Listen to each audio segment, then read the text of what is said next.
2015 সাল থেকে রেল ক্রসিংকে নিরাপদ করতে আপনি 196 কোটি টাকা নিছেন, তাইলে কোন কারণে মাননীয় রেলমন্ত্রী এই দায় এড়াবেন? এটা আমি প্রথমে জানতে চাই। মানে এত কোটি টাকা নিলেন, নিয়ে গেটম্যানদের নিরাপত্তা বা গেটের নিরাপত্তার জন্য এই টাকা যে কি করছেন আল্লাহ মাহবুব জানে।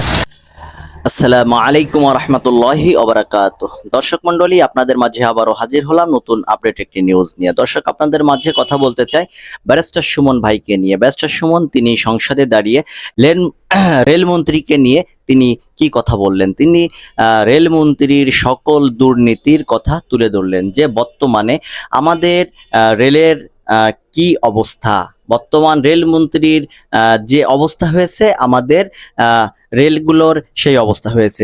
রেলগুলো অবস্থা আসলে লক্করজক্কর হয়ে গেছে, রংচং নাই।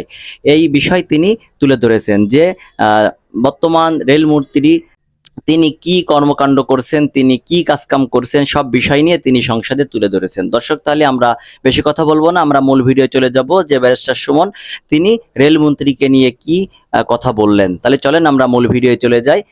যারা এখনো পর্যন্ত আমাদের চ্যানেলটি সাবস্ক্রাইব করেনি তারা অবশ্যই আমাদের চ্যানেলটি সাবস্ক্রাইব করবেন এবং পাশে থাকা বেল আইকনটি অন করে দিবেন এবং লাইক করবেন ও কমেন্টস করবেন এবং শেয়ার করতে ভুলবেন না। তাহলে চলেন আমরা মূল ভিডিওটি দেখে আসি।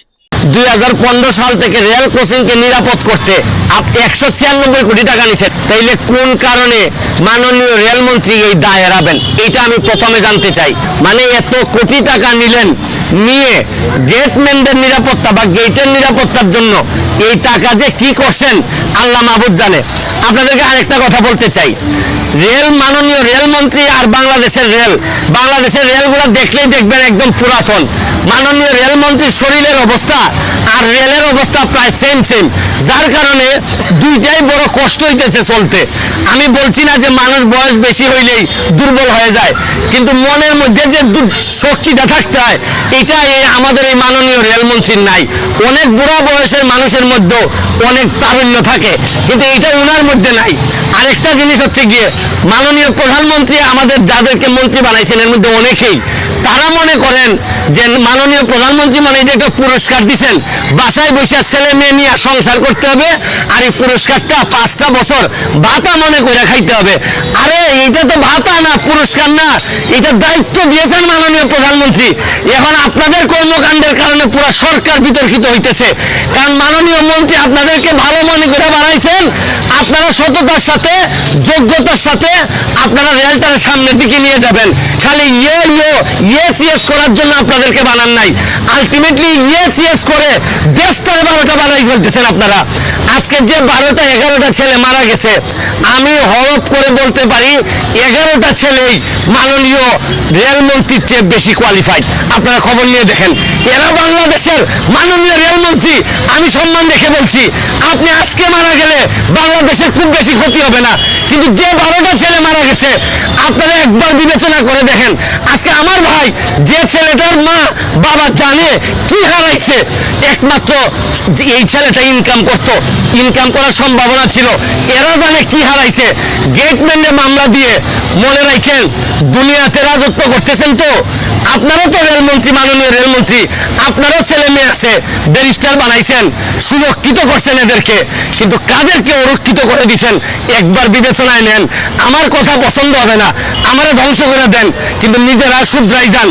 বঙ্গবন্ধু সোনার বাংলা আপনাদের মতো লোকদের দিয়া যদি আরো 500 বছরে যায় তাও এই সোনার বাংলা হবে না। এই ফ্যামিলিগুলোর ক্ষতিপূরণ কে দিবে? এই 11টা ফ্যামিলি রাস্তায় বসে যাবে। এদের দায় যদি রাষ্ট্র নিতে না পারে, এই দেশ মানুষ কোনদিন এই দেশে মানুষের দেশপ্রেম হবে না। এরপর মাননীয় প্রধানমন্ত্রীর কাছে বলি, এইসব বলদ দিয়ে হাল চাষ হয় না। মাননীয় প্রধানমন্ত্রী এদেরকে বদলাইয়া ভালো লোক, বঙ্গবন্ধুর আদর্শের প্রকৃত যোগ্যতা সম্পন্ন তরুণদেরকে দিয়ে এগুলা চালান, তাইলে দেখবেন দেশটা আগাবে। ভালো থাকুন, সুস্থ থাকুন। ধন্যবাদ মাননীয় সদস্য, মাননীয় মন্ত্রী। মাননীয় স্পিকার,